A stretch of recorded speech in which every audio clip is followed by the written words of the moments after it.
구약성경 사무엘하 7장 28절로 29절에 있는 말씀, 신약성경 고린도후서 6장 1절로 2절에 있는 말씀, 두 군데 말씀을 우리 함께 찾아보십니다. 먼저 구약성경 사무엘하 7장 28절 29절 말씀입니다. 다 찾으셨으면 짧은 말씀이니까 우리 한 목소리로 합독하겠습니다.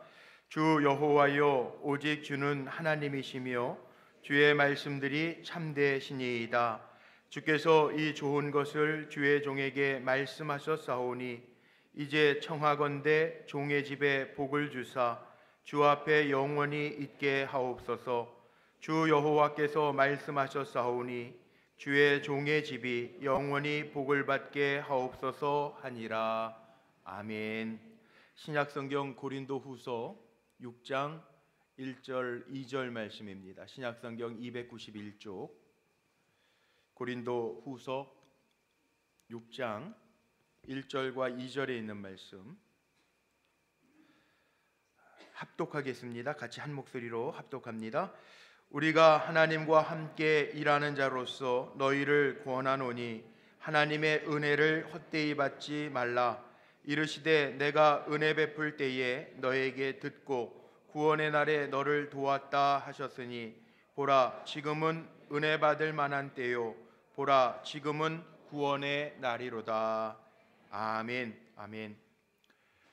벌써 2015년도 세 번째 주일을 우리가 지나는데 이 한 해를 살아가시면서 하나님의 말씀대로 좋은 것으로 허락받으시고 위로부터 도와주시는 은혜가 가득하시기를 주님의 이름으로 축복합니다. 우리 옆에 분들 한번 이렇게 오늘 인사하고 축복했으면 좋겠는데, 신앙은 고백이거든요. 우리 옆에 분들에게 저는 하나님의 은혜로 삽니다 한번 좀 고백하시죠. 저는 하나님의 은혜로 삽니다. 예, 저는 하나님의 은혜로 삽니다. 네, 예, 고맙습니다. 제가 위에서 보니까 내 힘으로 삽니다 이런 표정 짓는 분이 하나도 없어서 다행인 것 같아요. 감사합니다. 은혜로 삽니다 고백하는 사람에게 하나님은 그 은혜를 이어가게 하실 줄로 믿습니다. 그래서 오늘 말씀의 제목이 올 한 해를 살아가면서 은혜로 이어가게 하시는 하나님이라는 제목으로 말씀을 나누려고 합니다. 역사적으로 보면 영원히 무너지지 않을 것 같은 나라 중에 하나가 로마 제국이었죠. 로마의 문명과 권력은 대단한 것이었습니다. 팍스 로마라고 하는 말이 있습니다. 라틴어로 로마의 평화라고 하는 이야기인데, 이 로마가 평화를 주고 로마가 복을 준다라고 하는 의미에서 팍스 로마 이렇게 사람들이 인사를 했었다고 합니다. 그런데 로마가 무너진 것은 물론 도덕적 타락과 부정부패, 또 성적인 타락 등으로 가정들이 붕괴되고 중간계층들이 몰락하고 또 인간의 사악함이 계속적으로 늘어나면서 심지어는 땅들도 경작지도 그렇게 황폐해졌다라고 하는 이야기들이 있습니다. 우리가 로마 제국의 몰락, 역사적인 기록들을 보면서 얻을 수 있는 교훈들이 있는데, 아무리 강해도 무너질 수 있고 또 영원한 것 같아도 유한하다라고 하는 것이 우리 인생의 교훈입니다. 강함보다 힘보다 중요한 것이 있는데 우리 믿는 사람들에게는 하나님의 은혜입니다. 은혜가 떠나가면 아무것도 아닙니다. 우리는 은혜 없이 살 수 없는 존재들입니다. 성경의 맨 마지막 말씀이 요한계시록 22장 21절로 성경이 끝나고 있는데, 이 마지막 절 말씀이 이렇게 되어 있습니다. 주 예수의 은혜가 모든 자들에게 있을지어다. 아멘. 그랬어요. 주 예수의 은혜가 오늘 예배하는 우리 모든 성도님들에게 있으시기를 바랍니다. 성경의 첫 구절은 태초에 하나님이 천지를 창조하시니라 창세기 1장 1절로 시작하는데, 인간의 불순종 때문에 죄라고 하는 것이 들어오고 죄로 말미암아 죽음이라고 하는 것이 결과로 생겨졌습니다. 그런데 이 죄의 문제를 해결하시기 위하여 예수님이 이 땅에 오셨는데, 그래서 예수님은 오시는 것이 은혜였고 은혜의 시대라고 우리가 이야기를 하며, 주님이 다시 이 땅에 오실 때까지 성경 마지막은 뭐라고 이야기하냐면 주 예수의 은혜가 모든 자들에게 있을지어다 이렇게 맞춰지고 있습니다. 우리는 무슨 힘으로 사는 사람들인가? 예수 그리스도의 은혜로 사는 사람들임을 기억하시기를 바랍니다. 그래서 요한복음 1장 14절 말씀에 보면 사도 요한이 성육신 예수님이 이 땅에 오신 사건을 영적으로 풀어서 이렇게 고백하죠. 요한복음 1장 14절의 말씀에 이렇게 기록되어져 있습니다. 말씀이 육신이 되어 우리 가운데 거하심에 우리가 그의 영광을 보니 아버지의 독생자의 영광이요 은혜와 진리가 충만하더라.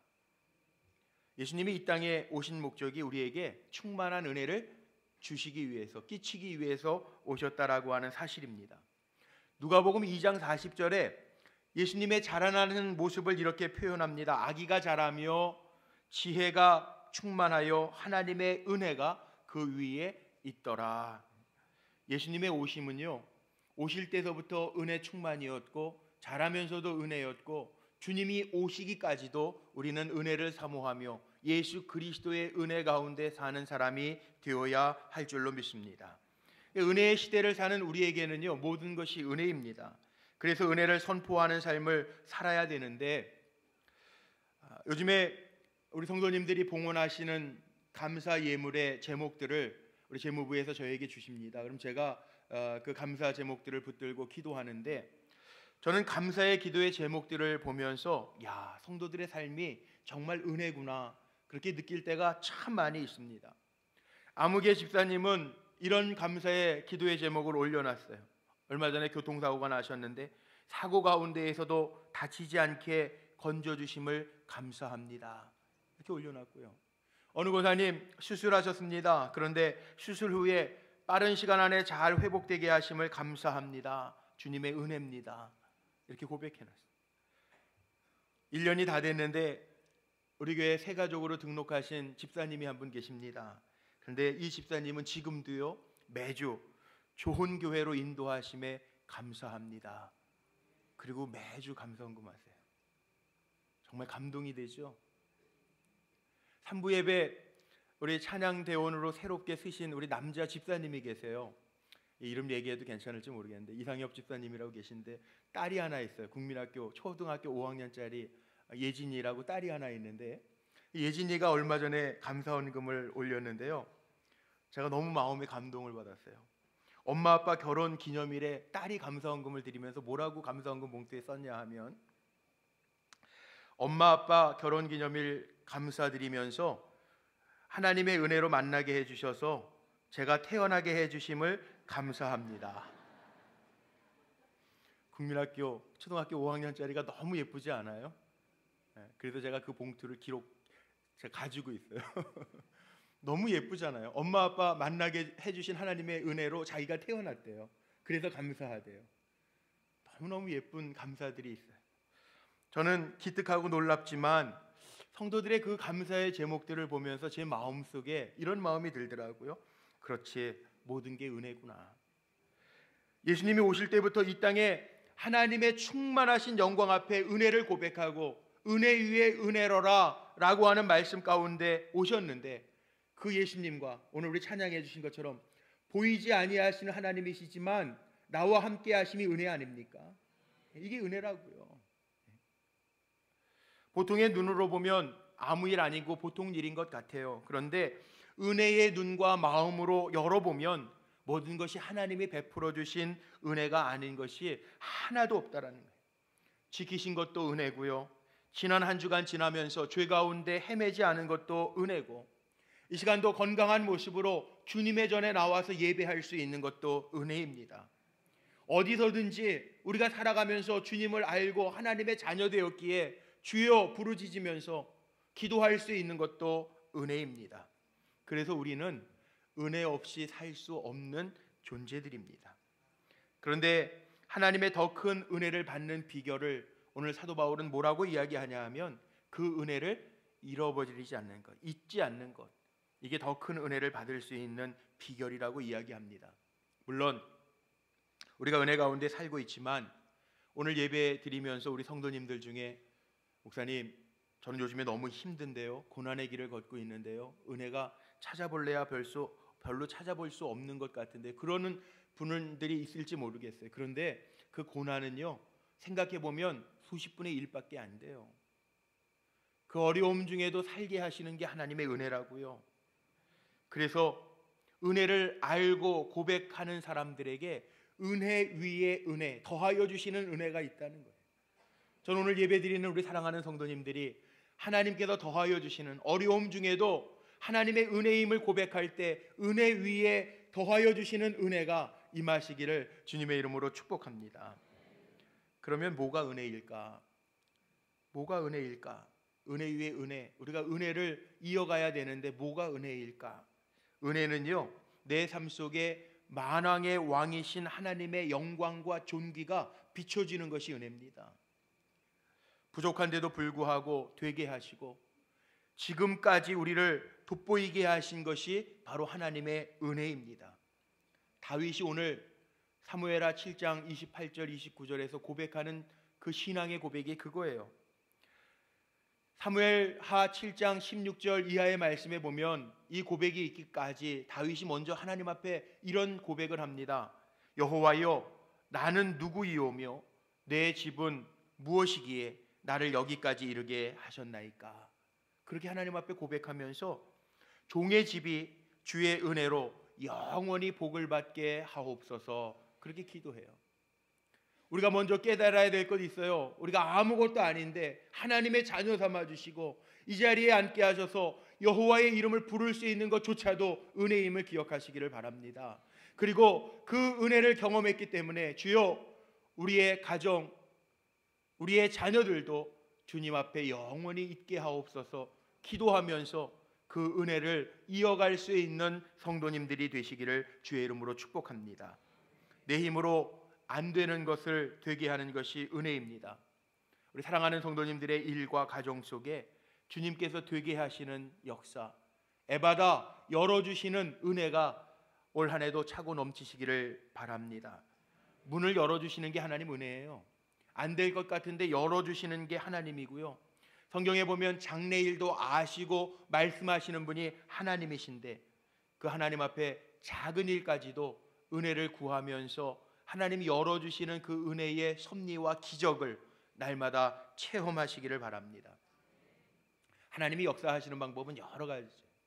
시골에 어떤 할머니가 있었는데 이 할머니는 아주 신앙심이 깊은 할머니예요. 기도 많이 하는 할머니인데 문 밖에 나와서 늘 소리 질러서 기도합니다. 하나님 앞에 부르짖고 기도합니다. 그런데 옆집에 사는 심술궂은 할아버지가 한 분 계셨는데 문 밖에 나와서 기도할 때마다 이 할아버지는 심술맞게 아이 할망구야, 하나님 안 계시다니까 그렇게 소리 지르면서 기도해. 하나님 안 계셔.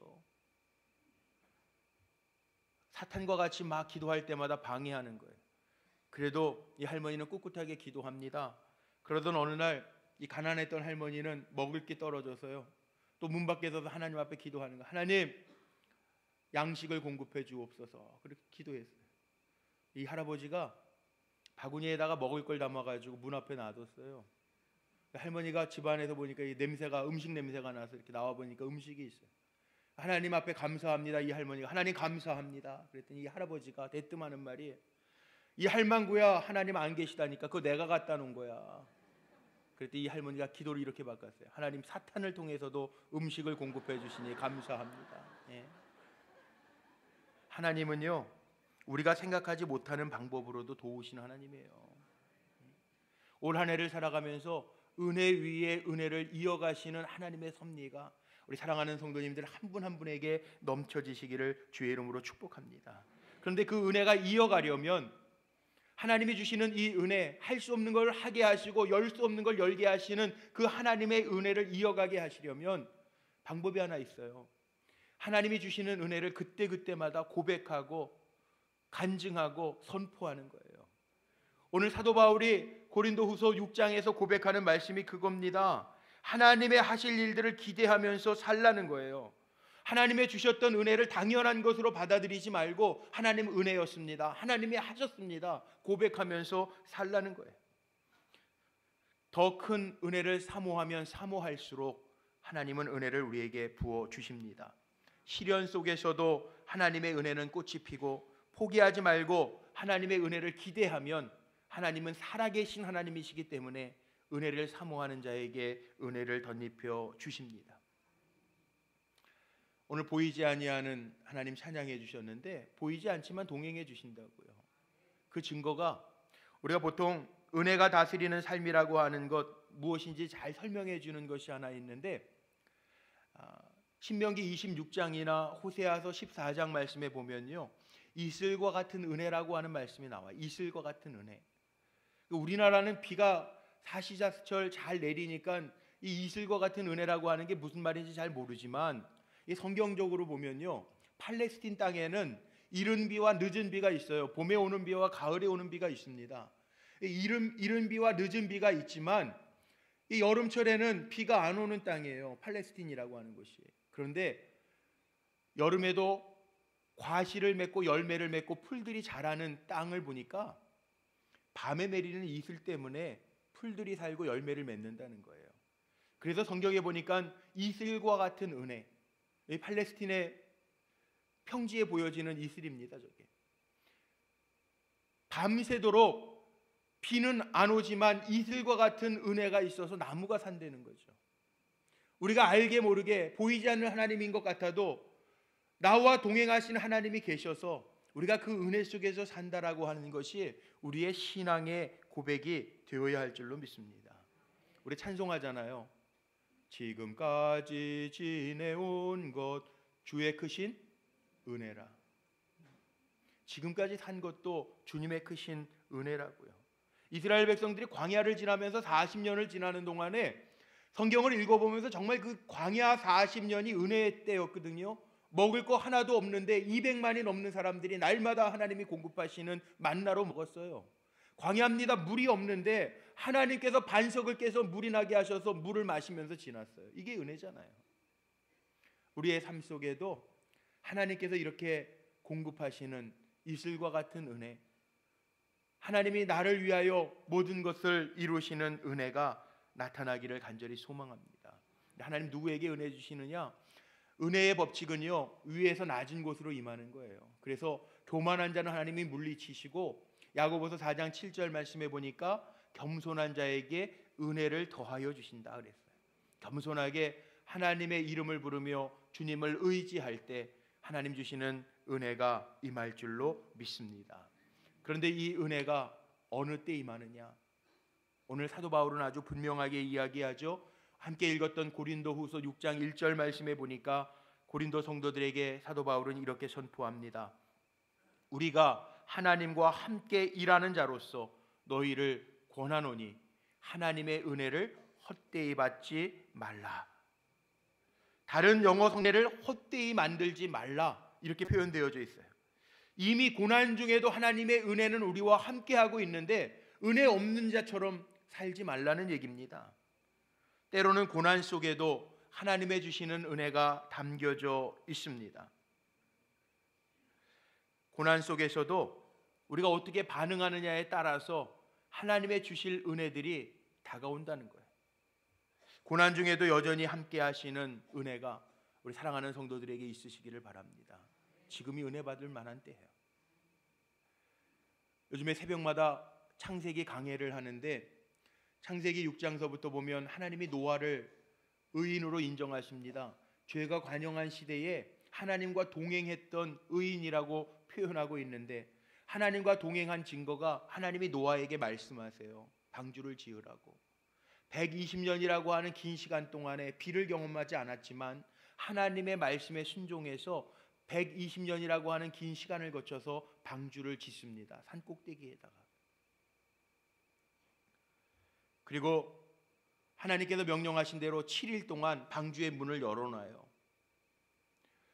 베드로 사도는 베드로후서 2장 5절 말씀에 보니까 이 노아를 이렇게 표현해 놨더라고요. 자기 시대에서 하나님의 의를 전파한 사람이라고 묘사해 놨더라고요.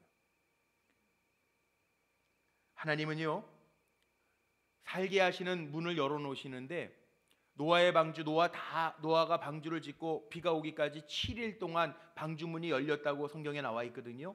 하나님 기다리시는 하나님이에요. 그런데 분명한 것은 그 방주의 문도 때가 되매 닫혔다고요. 분명히 기억해야 할 것이 있습니다. 하나님은 우리에게 은혜를 주시기를 원하시는데 은혜의 때에 은혜 받지 못하면 은혜를 놓칠 수도 있어요. 저는 우리 사랑하는 성도들이 하나님께서 주시는 은혜를 잘 받아 누릴 수 있는 성도들이 되시기를 바랍니다. 우리의 자녀들에게도 믿음의 복을 이어갈 수 있는, 생명의 능력을 이어갈 수 있는 은혜가 있으시기를 주의 이름으로 축복합니다. 오늘 오후에 석양 예배 때는 우리 차세대 목자들을 임명하는 시간을 가지려고 그래요. 우리 기도 많이 해야 됩니다. 우리의 다음 세대들 신앙으로 잘 이어갈 수 있도록 우리가 축복해야 됩니다. 왜냐하면 우리도 은혜 없이 못 살지만 우리의 자녀도 은혜 없이 살 수 없기 때문에 그렇습니다. 제가 목회하면서 만난 많은 분들이 있는데 특별히 신앙적으로 참 좋은 믿음의 모델이 되는 장로님 가정이 한 분 있어요. 이민교회를 섬길 때 토론토 시내에서 한 1시간 반 정도 올라가면 뉴마켓이라고 하는 곳이 있는데 거기 메리 브라운이라고 이 닭튀김집을 하는 장로님 권사님 부부가 계셨어요. 저희 교회 제가 섬기던 교회에 오르간 반주를 해주시던 권사님, 남편 되시는 장로님과 권사님이셨는데 이 장로님 자녀 교육이 정말 특별했어요. 아이들 낳기 전에 결혼하자마자 남미 콜롬비아로 이민을 오셨다가 다시 북미 캐나다로 오셔서 생활을 하시는데 큰아들을 잃었습니다. 8살 때 아이가 병으로 큰아들을 잃었어요. 그리고 나서 하나님이 세 아들을 더 주셔서 세 아들을 기르는데 정말 이 장로님 권사님이 세상적인 학벌로도요 최고예요. 최고. 우리나라 뭐 서울대 권사님 2대 이렇게 나와요. 학벌로 얘기하면 최고예요. 그런데 자녀를 기르면서요 큰아들을 잃고 나서는 은혜의 사람으로 바뀌고 나서 아이들 공부하는 거 신경 안 씁니다. 막내 아들이 저희 교회 청년부를 나왔는데 초등학교 때 꼴등을 한 거예요. 이민 가가지고 영어도 잘 못하고 꼴등을 하는 거예요. 그런데 이 장로님이 공부하라고 하는 것을 요구하는 게 아니에요. 엄마 아빠는 새벽부터 밤늦게까지 닭 머리 자르고 다리 자르면서 닭튀김 하는 거예요. 공부를 봐줄 시간도 사실은 없어요. 그런데 아들들에게 요구한 게 하나 있어요. 성경 쓰기예요. 성경 쓰기. 신앙의 우선적인 거는 세상의 지식도 중요하지만 하나님의 말씀이라고 생각해서요 아버지가 공부하는 거 검사 안 하고 꼴찌해도 좋다 그렇게 아주 선언을 하시고 영어 성경 쓰기만 시키시는 거예요. 이 막내 아들이 토론토 대학을 다녔는데 꼴찌하던 친구가 토론토 대학을 들어갔어요.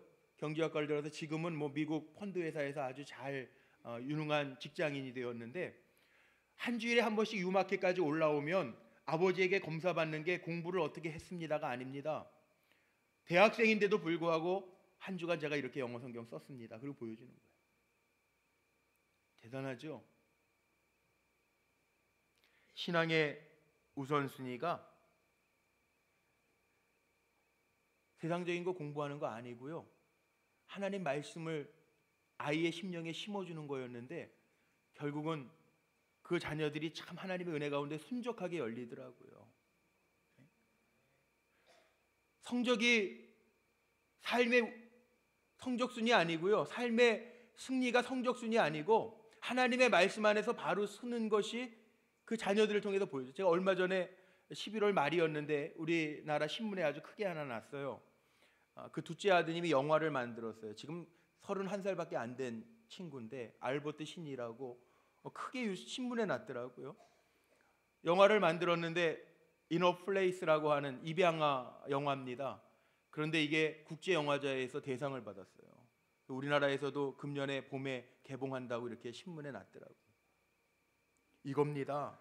은혜는 우리는 세상적인 것들을 갖추어야 되어진다라고 생각하지만 세상적인 건 못 갖췄어도 하나님이 여시면 순종하게 풀려질 수 있는 게 은혜예요.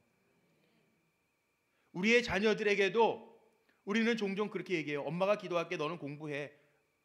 주일날인데 뭐 하나님도 아실 거야. 그리고 그렇게 위로해주고 편안하게 주일 빠지게 해줘요. 그런데 분명하게 기억하십시오. 우리는 은혜를 이어가야 하는 세대입니다. 은혜로 하나님이 열어주시는 게 진짜입니다. 아이들이 노력해서 자기의 힘으로 얻었다고 한다면 감사도 없고 간증할 수도 없을 거예요. 그러나 지금이 은혜의 때라고 사도 바울은 이야기하는데, 내가 가지고 있는 은혜, 아니 하나님이 안 계시면, 열어주시지 아니하면 열릴 수 없는 것이 은혜라고 믿는다면, 지금 이때 내 자녀들에게도 이 은혜가 흘러갈 수 있도록 잘 이어가는 믿음의 성도님들이 되시기를 바랍니다. 저도 목회하면서 힘들 때가 있었어요. 어느 주간에는 한 주간에 시편 150편까지 있는데 한 주간에 시편을 3번씩 읽었던 적이 있습니다. 시편을 읽으면 참 힘이 돼요. 왜냐하면 인간의 탄식이 찬양으로 바뀌어지는 게 시편이잖아요. 그러니까 힘들 때, 어려울 때 시편을 읽으면 저는 이상하게 힘이 나더라고요. 그런데 목사를 해서 그런지 제 마음속에 이런 생각이 한번 들었어요. 성경에 나오는 7이라고 하는 숫자는 완전수라고 이야기하는데, 그러면 시편 77편 7절에는 무슨 말이 있을까? 7이 3번, 37 아니에요. 그러니까 시편 77편 7절에는 무슨 말씀이 있을까? 시편을 읽다가 한번 펴봤어요. 그랬더니 77편 7절에 이런 말씀이 있더라고요. 시편 77편 7절입니다. 주께서 영원히 버리실까? 다시는 은혜를 베풀지 아니하실까? 이게 시편 77편 7절 말씀이에요. 이게 질문을 물음형으로 끝납니다. 주께서 영원히 버리실까? 다시는 은혜를 베푸시지 아니하실까? 그의 인자하심이 영원히 끝났는가? 그의 약속하심도 영구히 폐하였는가? 이게 8절까지 계속 이어집니다. 그런데 결론이 뭔지 아세요? 하나님은 은혜를 저버리지 아니하신 하나님이시라는 거예요. 은혜를 베풀지 아니하실까 하는 건 인간의 탄식이지만 하나님은 결코 버리지 아니하시겠다라고 분명히 말씀하십니다. 심지어 고린도후서 12장에 보면 육신의 가시 때문에 고통스러워하던, 육신의 가시가 정말 고난이죠.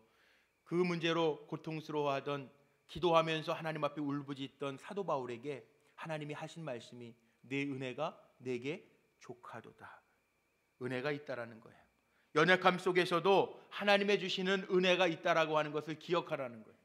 오늘 삶이 힘들어도 하나님의 은혜가 내게 있음을 기억하며 사시기를 주님의 이름으로 축복합니다. 우리 복음성가 가사처럼 하나님 한 번도 나를 실망시킨 적 없으시고 내 너를 떠나지도 않으리라, 내 너를 버리지도 않으리라. 이사야서 49장 15절 말씀에 하나님이 이렇게 말씀하십니다. 세상의 어미가 혹 너를 잊을지라도 나는 너를 잊지 아니하리라. 하나님이 잊지 아니하시는 것이 은혜입니다.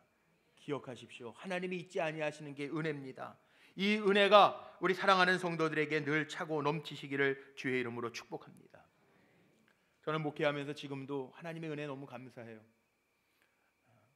정말 목회 여정이 여러 가지 있었습니다. 완전히 화전민촌 산골마을에 들어가서 글도 모르는 몇 분을 놓고 목회를 시작을 했어요. 제가 산전수전, 공중전, 신시가전 다 겪었다고 이야기합니다. 저는 사실 광화문 중앙청 뒤에 종교교회에서 자랐어요. 할머니가 장로님이셨고 아버지가 장로님이셨고 그렇게 자랐어요. 그런데 하나님은 목회의 여정 속에는요 다 경험하게 하시더라고요. 산속에서 화전민들과 신앙생활하면서 그들의 모습을 보게 하시고, 바닷가 동해에 가서 부목사 생활도 했어요. 산전 수전까지 겪었잖아요. 우리 불꽃교회 정자동에 왔을 때 그때 막 신시가지여서 분당 남쪽 개발할 때였거든요. 신시가전, 산전수전, 신시가전, 이민교회 비행기 타고 공중전까지 제가 다 겪었다고 그렇게 표현해요. 근데 이민교회를 하면서 우리 유무상 장로님 앞에도 앉아 계시지만 첫 번째 가셨던 목사님 1년밖에, 우리 2000년도에 처음 파송했던 목사님이 1년밖에 안 계셨어요. 토론토 불꽃교회. 그 목사님 1년을 섬기는 동안에 필리핀 선교사로 있다가 캐나다, 지금 캐나다 영하 20도거든요. 기온차가 엄청나잖아요. 맨날 코피 터져가지고 다니면서 목회를 못 하셨어요.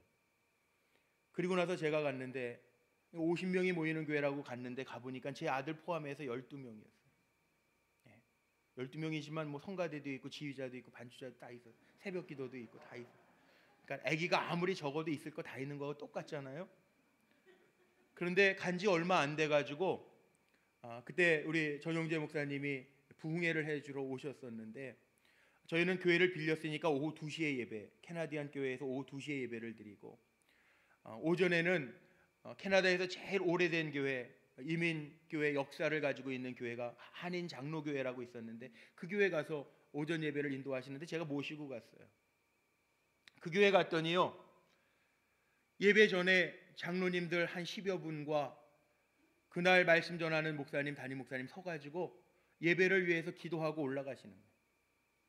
근데 저는 그때 가보고 얼마나 그게 부러웠는지, 그때 한 800명 모여서 예배드리는 토론토에서 제일 큰 오래된 장로교회였는데 그때 제가 은혜 가운데 하나님 앞에 그렇게, 하나님 우리 교회도 빨리 성장해서 그렇게 기도하는 장로님들과 함께 서서 기도하고 예배드릴 수 있는 교회 되게 해주세요, 그렇게 기도했어요.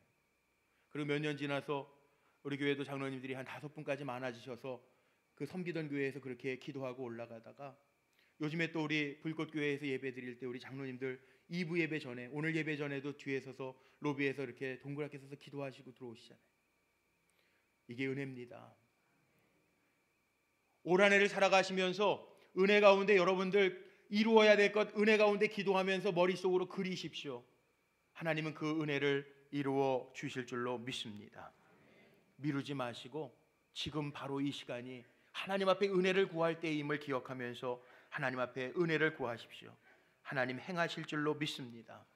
오늘 바울 사도가 이야기하는 것처럼 구원의 날에 너를 도왔다 하시리니, 지금 바로 은혜의 때라는 것, 지금이 구원받을 때라는 것, 지금 이 순간이 하나님 앞에 은혜로 우리의 꿈을 그려야 할 때임을 기억하면서 은혜로 구하십시오. 그러면 하나님 이후의 시간에 은혜였습니다 고백하게 하실 줄로 믿습니다. 말씀을 정리하며 마칩니다. 고린도전서 15장 10절에 바울의 정말 귀한 고백이 하나 있습니다. 나의 나된 것은 하나님의 은혜로 된 것이니, 내게 주신 그의 은혜가 헛되지 아니하며 내가 모든 사도보다 더 많이 수고하였으나 내가 한 것이 아니요 오직 나와 함께 하신 하나님의 은혜로다. 이게 바울의 고백이에요. 오늘도 우리가 은혜에 대해서 고백하면 하나님 반드시 은혜를 잊지 아니하고 고백하는 내 삶에 하나님의 더 크신 은혜, 은혜 위에 은혜를 공급해 주실 줄로 믿습니다. 우리 사랑하는 불꽃교회 성도님들이 이 한 해를 살아가면서 나는 늘 하나님의 은혜로 삽니다 고백할 수 있는 믿음의 성도들이 되시기를 주의 이름으로 축원합니다.